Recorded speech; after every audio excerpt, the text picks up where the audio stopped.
Now baby, how are you? She replied, I'm fine, I'm fine, I'm fine. And I said, that's true.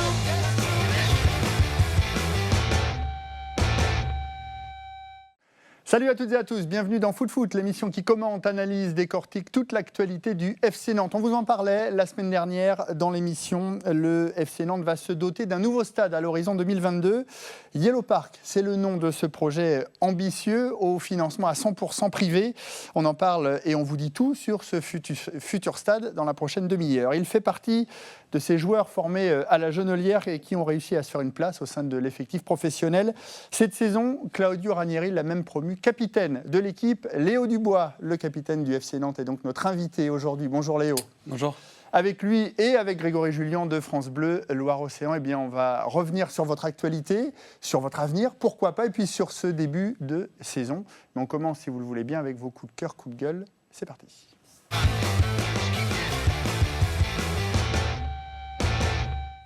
Coup de cœur, coup de gueule avec vous, Léo. Coup de cœur ou coup de gueule? Moi, ce sera un coup de cœur pour le nouveau stade, justement. Je pense que c'est bien pour le club, pour les ambitions qu'affiche le président. Donc voilà, c'est un gros coup de cœur. Et on va en reparler dans un instant, bien évidemment, de ce Yellow Park. Greg, coup de cœur ou coup de gueule? Coup de cœur pour la victoire du Betis Séville mercredi soir. C'était au stade Santiago Bernabéu à Madrid. Voilà, Madrid avait toujours marqué un but depuis 17 mois dans les différents matchs qu'ils avaient pu faire. Puis là, ça s'est arrêté. Voilà, et le Betis s'impose avec un but inscrit à la 94e minute. Voilà, c'était un bon moment de football. Contre le Real Madrid, bien évidemment. Allez, avant de s'intéresser à notre invité Léo Dubois, bien, je vous propose qu'on revienne sur l'info de la semaine. On vous en parlait jeudi dernier dans l'émission, c'est aujourd'hui officiel. Le FC Nantes aura son nouveau stade dans 5 ans. La nouvelle a été officialisée par Johanna Roland, la présidente de Nantes Métropole, mardi matin. Regardez. Dans 5 ans, le stade de la Beaujoire ne sera plus qu'un souvenir. Un peu plus d'1 an après avoir entamé des discussions, Nantes Métropole, le FC Nantes et le promoteur immobilier Réalité ont rendu public ce mardi matin le fruit de leur réflexion. Valdemar Kita, président du Football Club de Nantes, et Johan Joubert, président directeur général de Réalité, m'ont fait la proposition de construire un nouveau stade. Un nouveau stade au financement 100% privé de 40 000 places qui s'inscrit dans un projet urbain sur le parking de l'actuel stade de la Beaujoire. Le tout porté par la société Yellow Park. Il s'agit de refaire un lieu de vie. Aujourd'hui, la parcelle de la Beaujoire ressemble davantage à un cimetière hors match qu'à autre chose. Nous, un de nos défis, c'est de transformer ce nouveau stade intégré dans son programme urbain en un lieu de vie qui vit 7 jours sur 7, 365 jours par an. Avec des logements, des bureaux, mais aussi une résidence pour personnes âgées et un complexe sport santé bien-être. Au milieu de tout cela, ce nouvel écrin dont le coût est estimé à 200 millions d'euros. On sait très bien que de toute façon, ce genre de choses, il va falloir faire appel aux banques, des investisseurs, de quelle façon on peut amortir et que le stade coûte le moins cher possible. Quand il y a des projets comme ça, beaucoup de gens vont s'accrocher au wagon. Il n'y a pas d'étrangers aujourd'hui dans le coup. Aujourd'hui, on n'est que tous les deux. Valdemar Kita et Johan Joubert qui préalablement devront débourser 20 à 30 millions d'euros pour financer les études du projet. Un projet soumis à une concertation auprès notamment des supporters et des partenaires du club qui débutera en novembre. Alors, les avis sont assez partagés depuis cette annonce officielle, notamment sur les réseaux sociaux. On voit que les supporters, il y a du pour, il y a du contre. Les anciens joueurs du FC Nantes également. Grégory, votre avis sur la question? La bonne nouvelle déjà, c'est que c'est un projet 100% privé. Ça veut dire que le contribuable que je suis, mais plus largement les différents contribuables de l'agglomération nantaise ne vont pas sortir d'argent, puisque ce sont 2 partenaires privés qui vont financer ce stade. Donc ça, c'est quand même la bonne nouvelle. Maintenant, j'attends de voir comment on peut, dans la durée, faire que ce stade soit rempli, qu'il y ait à chaque match 40 000 spectateurs, qu'il y ait beaucoup plus de monde dans les loges, parce que la vérité, elle est sur le terrain. Pour qu'il y ait du monde dans les tribunes, il faut surtout qu'il y ait un projet de jeu et qu'il y ait une équipe qui fonctionne. Après, si on fait parler un petit peu la passion, l'émotion, le cœur, c'est vrai que de voir un stade comme le stade de la Beaujoire démoli en 2022, oui, ça peut faire mal, et encore plus pour les supporters nantais qui, pour certains, étaient peut-être là à l'inauguration en 1984, qui ont vécu de grands et de beaux souvenirs là-dedans. Mais est-ce qu'à un moment, il ne fallait pas passer? On a déménagé, enfin le club a déménagé de Sopin aussi à l'époque. Et certains regrettent encore Sopin Ouais, aujourd'hui. ouais, Pour avoir fait un micro-trottoir pour France Bleu Loire-Océan, il y a des gens qui disent dans la rue « je regrette Sopin ». Donc c'est vrai qu'on regrette toujours ce qu'on a connu. Mais si c'est pour jouer la Coupe d'Europe, si c'est pour avoir un vrai projet, est-ce qu'il ne faut pas une nouvelle structure? Léo Dubois, votre regard de joueur là-dessus, est-ce qu'on, justement, depuis l'annonce, on en parle au sein du vestiaire? Ouais, on en parle un petit peu, forcément. Voilà, après, moi je pense que c'est une bonne chose pour le club. Ça va permettre à tout le monde de grandir, de pouvoir justement répondre à ces ambitions qui sont fixées sur du moyen à long terme, Ouais. parce on parle quand même dans 5 ans. Donc voilà, je pense qu'il y a beaucoup de choses qui vont se mettre en place pour arriver à ça, mais je pense que c'est que bénéfique pour la suite. Le fait que ce projet soit 100% privé, vous le disiez, Grégory, c'est aussi c'est un point qui a fait que la mairie a changé d'avis, parce qu'on sait que notre métropole n'était pas forcément pour, il y a quelques années, pour ce nouveau stade. Plusieurs dossiers ont été présentés à Nantes Métropole et depuis 2014, le maire de Nantes, Johanna Roland, en avait refusé plusieurs. Sur celui-ci, elle a dit OK, banco, mais elle a mis quand même quelques exigences là-dedans, qu'il y ait un projet urbain, qu'il y ait un projet immobilier, qu'il y ait également certaines choses qui soient mises en place. Alors, Il n'y on a verra pas de centre commercial non pas plus. de centre commercial. On Elle l'a verra bien si c'est précisé. applicable aussi, parce qu'elle souhaite que le prix des places soit modéré pour les supporters. Ça, j'attends de voir un petit peu quelle sera sa marge de manœuvre, comment elle pourra influer là-dessus. Mais voilà, elle a quand même mis certaines exigences dans la présence d'un musée dans ce nouveau stade, du moins dans les travées. L'objectif des JO également, ça a peut-être joué pour 2024. Sûrement que ça a joué là-dedans. J'attends de voir maintenant, là aussi, parce qu'on dit les JO à Nantes en 2024. Oui, mais là, c'est un partenaire privé qui aura le stade. Donc ça veut dire que M. Joubert, qu'on a vu tout à l'heure, et Valdemar-Kita, ils vont faire quoi de ce stade en 2024? Ils vont le louer à Paris 2024, parce que ça appartient plus à la ville. Le stade appartiendra à une entité privée. C'est un peu le risque, justement, ça.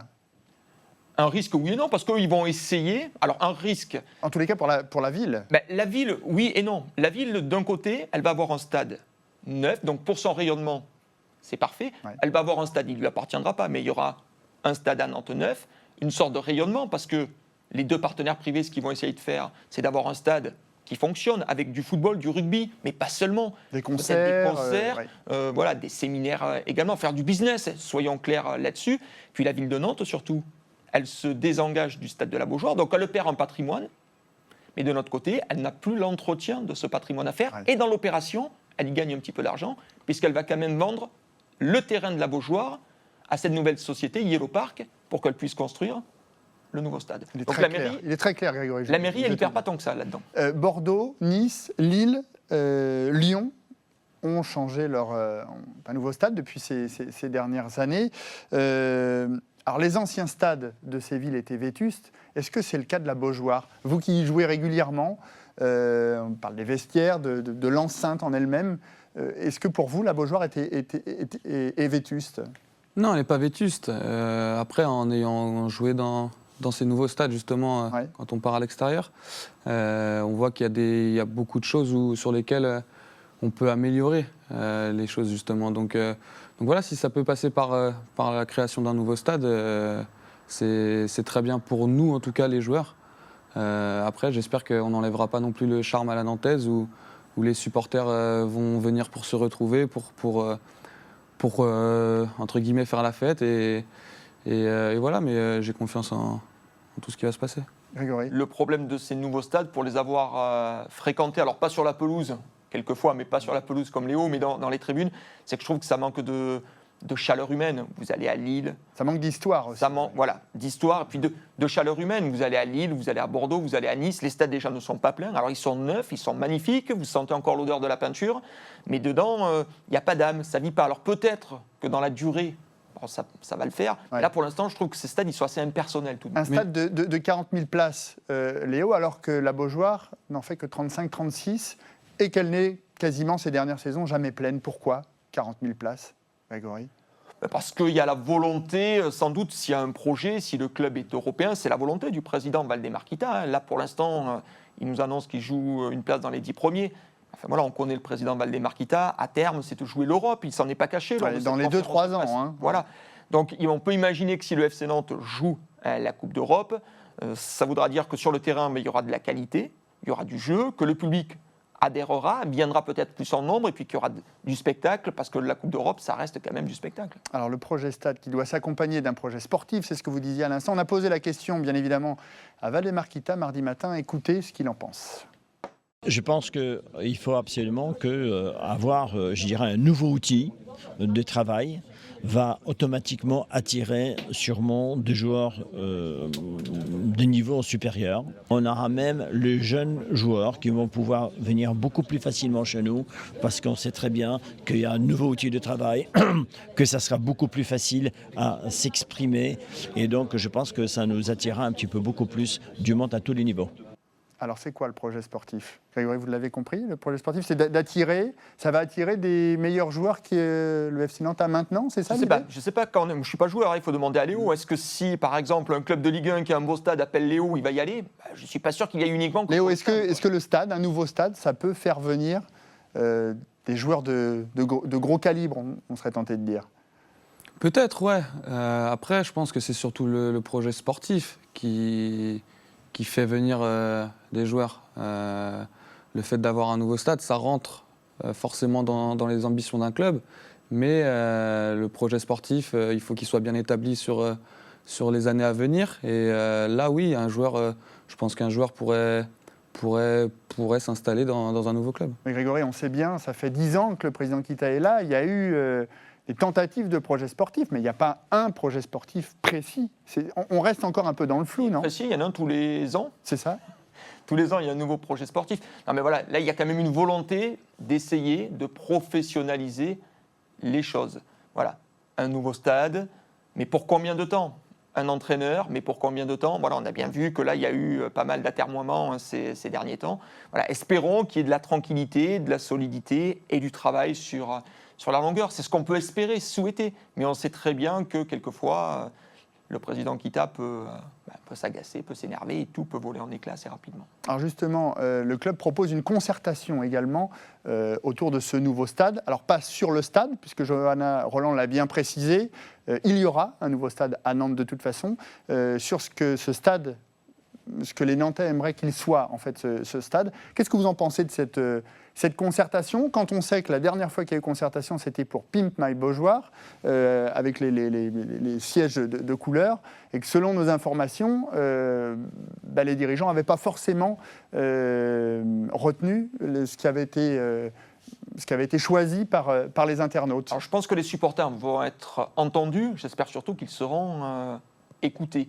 Voilà, parce que Léo le disait tout à l'heure, c'est aussi important dans un stade que les supporters, quand un stade est nouveau, et c'est ce qui manque dans la plupart des beaux stades, voilà, que les supporters puissent exister encore, parce que c'est une caisse de résonance ici, c'est un poumon, la tribune noire dans le stade de la Beaujoire. J'espère qu'ils seront entendus quand ils vont donner un petit peu leurs revendications et que ça soit pas trop qu'il n'y ait pas trop de compartiments dans ce stade. Et j'ai quand même peur qu'il y en ait beaucoup, parce que l'idée, c'est aussi de faire du business. Ne soyons pas naïfs. Est-ce que les joueurs ont leur mot à dire là-dessus, justement, dans cette concertation?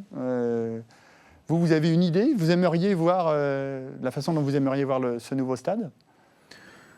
Moi, je n'ai pas forcément d'avis là-dessus, parce qu'on ne nous pose déjà pas forcément la question. Et puis, nous, notre job, c'est d'être sur le terrain et d'essayer de faire le maximum sur le terrain. Après, voilà, c'est toujours plaisant de jouer à la Beaujoire quand il y a la tribune noire et même les autres tribunes qui se mettent derrière nous. Mais je souhaite quand même qu'on garde justement cette entité, cette valeur dans le nouveau stade pour que les supporters se sentent à leur aise et puissent s'exprimer.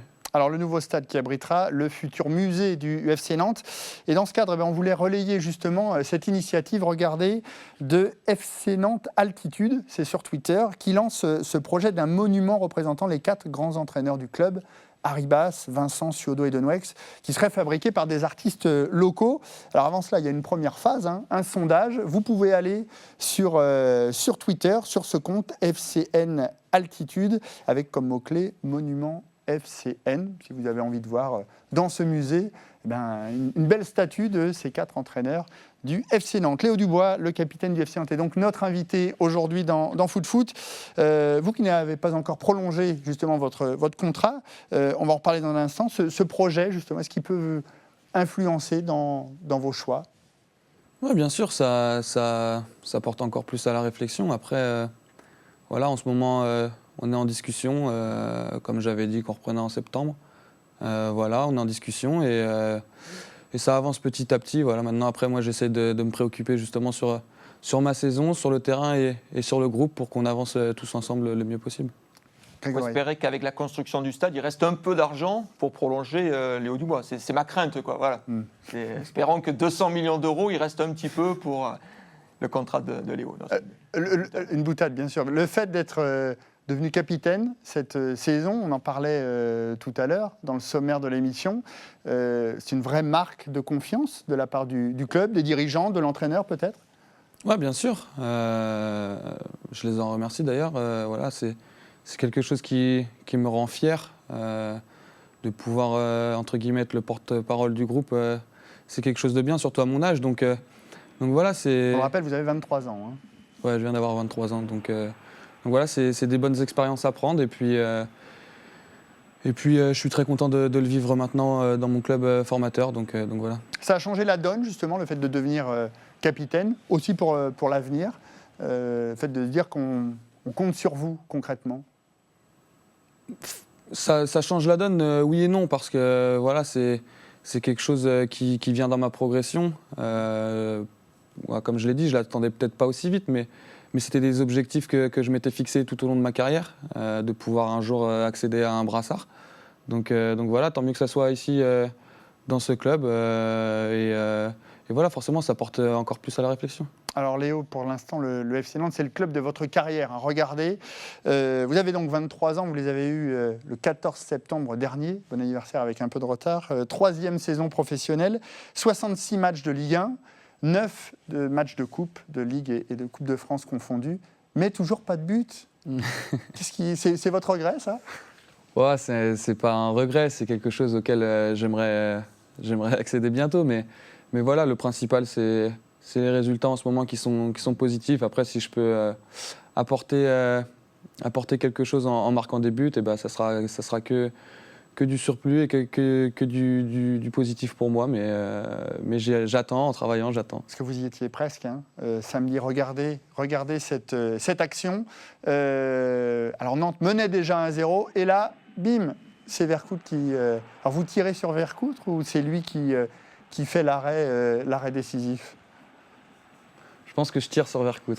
Voilà, il ne voit pas forcément le ballon venir. Voilà, il reste sur ses appuis et ça lui tape dessus. Mais voilà, malheureusement, c'est pas rentré, mais ça va rentrer prochainement. Il y a une vraie évolution pour Léo Dubois ces 3 dernières saisons. Grégory, vous qui suivez cette équipe nantaise pour France Bleu Loire-Océan. Il y a une constance chez lui, une régularité, et puis un apport offensif l'an dernier qui s'est caractérisé par un nombre de passes décisives. Je crois que c'était 6 ou 7 passes, 7 passes décisives l'année dernière.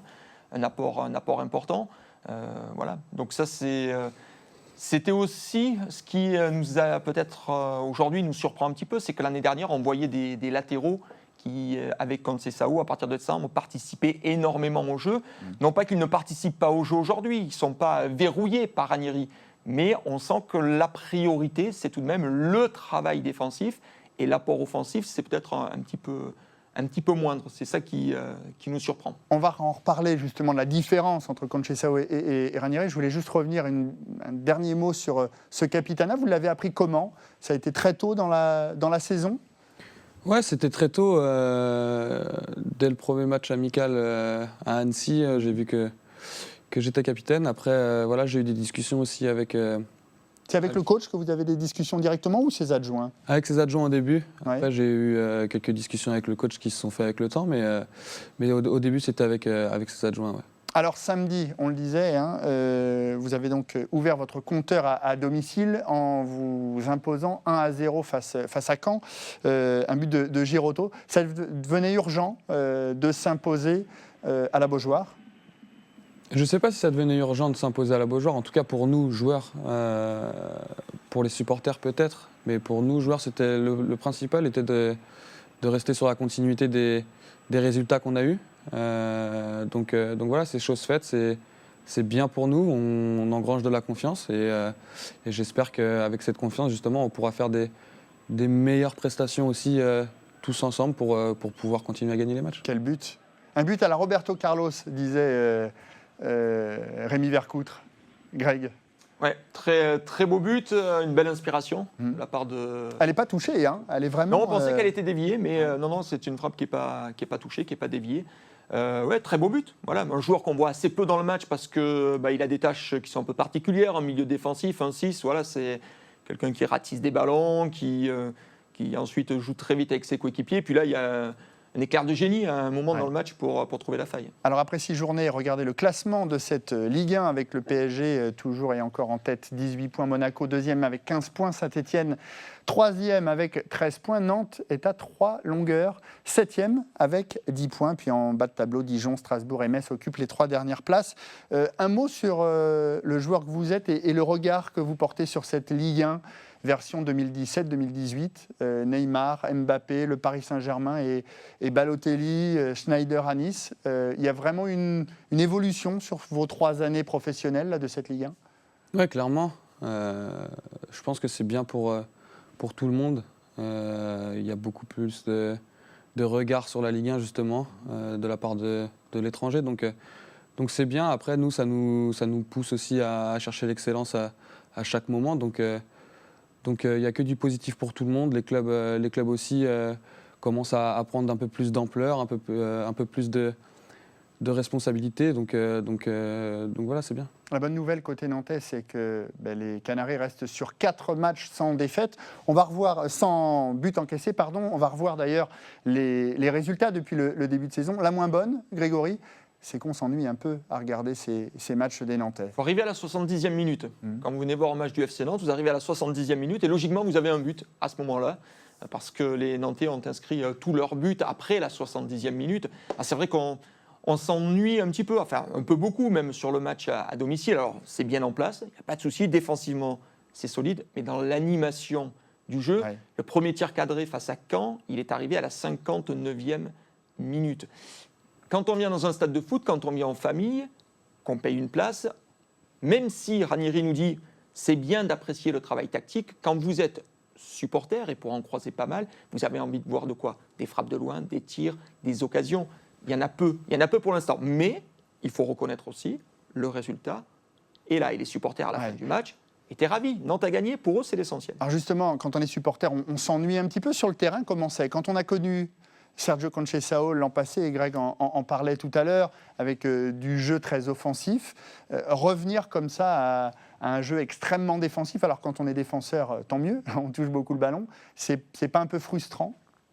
Déjà, je pense que ce qu'il faut comprendre, c'est qu'avec le coach Conceição l'année dernière, la base, c'était la défense. C'était de bien récupérer le ballon. Ouais. Et cette année, c'est la même chose, sauf qu'on n'a pas la même façon de récupérer le ballon. L'année dernière, on se projetait beaucoup plus vers l'avant pour aller récupérer le ballon et on le faisait tous ensemble. Là, cette année, c'est une autre vision de la part du coach, c'est de surtout attendre, de créer un bloc compact pour pouvoir justement contrer après. Qu'est-ce qui vous plaît le plus, justement ? Vous qui avez été entraîné par ces 2 grands entraîneurs. Moi, je n'ai pas forcément de système que je préfère. C'est des choses, justement, où je pense que c'est important à mon âge de pouvoir apprendre de ces 2 systèmes de jeu. Moi, je suis d'accord, par contre, sur une chose, c'est que le fait de bien récupérer le ballon va nous permettre de bien nous projeter vers l'avant. Donc voilà, aujourd'hui, j'ai pas de préférence, mais je pense que c'est important que tout le monde comprenne que le foot moderne, en tout cas d'aujourd'hui, la difficulté d'attaquer, c'est de bien récupérer le ballon. On a vu ce qu'a fait Claudio Ranieri avec Leicester. Ils ont été champions. Est-ce que Nantes, il nous reste une petite minute, il va falloir être rapide, est-ce qu'il peut réussir la même chose avec Nantes ?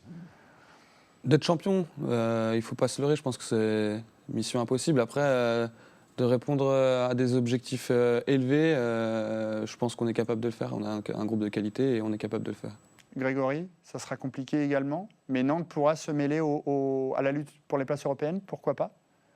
J'y crois pas. Mais après, je veux bien me tromper, je reviendrai ici dire que je me suis trompé. Mais les 6 premières places, je pense que ça risque d'être assez compliqué. Allez, on rappelle Strasbourg-Nantes, c'est votre prochain rendez-vous, c'est dimanche 17h au stade de la Méno. Puis vous découvrez également les autres matchs de cette 7e journée du championnat de France de Ligue 1. Merci beaucoup Léo Dubois d'être passé sur le plateau de Foot Foot. Très bonne saison à vous. J'espère vous revoir également durant la saison. Merci à Grégory. Merci à Julien, Dany, Glenn et Nico qui m'ont aidé à préparer cette émission. On se retrouve la semaine prochaine, même endroit, même heure. Et puis d'ici là, bien, vous pouvez nous suivre sur les réseaux sociaux, Facebook, Twitter et sur le site internet de Télénantes, telenantes.com. Très bonne journée à tous. Salut. Everybody mean mugging, that don't mean nothing.